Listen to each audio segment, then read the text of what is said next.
Então, depois, assim, a clínica foi crescendo, foi se estabelecendo na cidade. Quais foram os principais desafios que vocês enfrentaram? Empreender é um desafio, né? Já começa por aí, assim, principalmente por a gente não ter muita base, como eu falei, da questão da faculdade, então é um pouco mais difícil.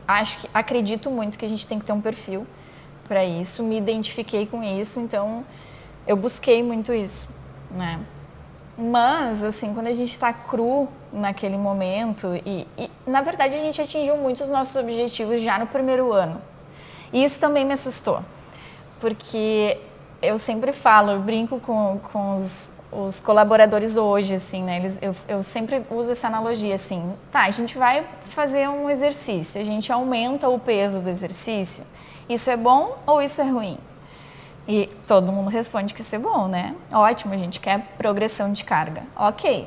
Mas quando a gente chega nessa progressão de carga, o que vai acontecer? Aí as pessoas ficam, né, se questionando, o que acontece? No outro dia, eu tenho que chegar nesse peso também. Porque ontem eu bati aquele peso. Então, você quer manter aquilo. E manter, para mim, hoje, e para tudo, assim, uso muito isso para a vida, é o mais difícil. Então, a gente tinha já uma vitrine. É o UAU, que é a clínica do exercício. Vai na UAU, que a gente tinha muito, né? Já começamos a construir essa referência que o pessoal já chegava pra gente para dizer assim, eu fiz uma físio, e não é pela questão de pessoas, não. A gente fala que tem a ver com a transição fisioterapia, o crescimento da fisioterapia, né? E a gente pegou essa transição. Eu fiz... E eu fiquei sabendo que aqui é diferente, como é que é, e aí vem junto a proposta de que a gente quer mostrar o que é fisioterapia de verdade, né, que a gente fala, a gente tem muitos colegas que fazem isso, hoje, né, a gente tem bastante colegas, o próprio Ismael faz, então a gente queria, né, ser referência nisso na nossa região. O mais difícil é manter e os desafios começaram a aparecer, assim, principalmente pela questão de trabalho, para eu poder lidar com os meus filhos, né, com a minha vida pessoal, saber que eu não queria trabalhar também das 7 às 9 o tempo todo, 9h30, né? O tempo todo, então eu tinha que ter um momento a saber que aquilo ali tinha que ser provisório, mas eu também tinha que encontrar pessoas que acreditassem naquilo que eu estava falando. E aí a gente começa a trocar muito de pessoas, assim.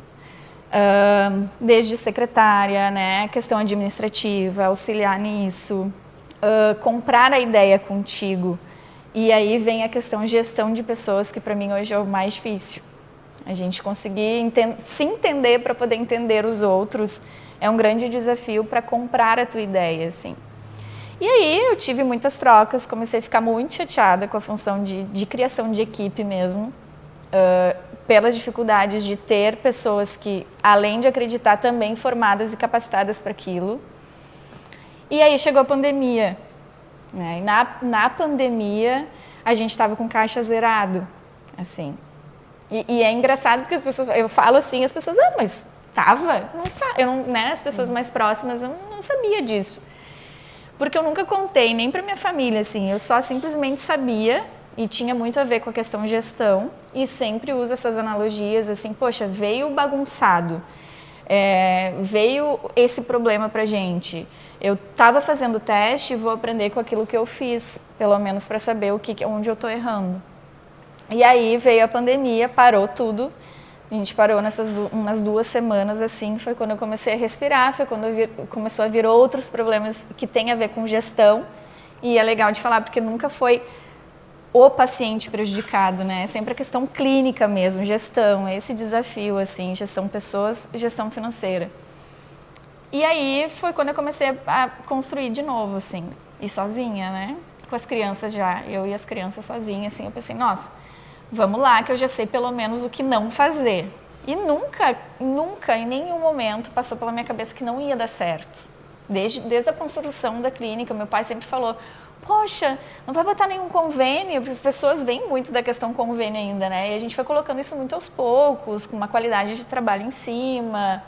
Então, foi construído isso. E ele dizia, não, mas não vai dar, né? Desacreditando um pouco já, justamente por saber das dificuldades. E eu nunca pensei que não fosse dar certo. Inclusive, quando veio esse problema na pandemia, assim, de caixa zerado, e eu nunca me desesperei também, assim, nossa, e agora? Não. né? Vamos aprender com aquilo que já aconteceu. E eu vi uma reportagem uma vez que me chamou muita atenção, assim, que tem pessoas que são demitidas, acho que, não sei se é na China ou no Japão, tá? Não vou me lembrar, mas assim, então, eles contratam pessoas que já quebraram os seus negócios, justamente porque são pessoas que sabem o que não fazer, né? Então, hoje eu sempre falo assim, não adianta, a gente tem que errar, a gente tem que apanhar, para a gente saber o que não fazer, para a gente saber pelo menos, né, o que não fazer, para a gente testar depois o resto para dar certo. Então, esse desafio, assim, veio a pandemia, foi um dos maiores desafios. E depois da pandemia, como eu falo, vem todo o furacão, começaram a vir as pessoas certas, que são as pessoas que a gente tem até hoje. E aí, da pandemia para cá, já são 3 anos, que aí eu comecei a ter a minha equipe e dizer assim, nossa, hoje eu tenho equipe.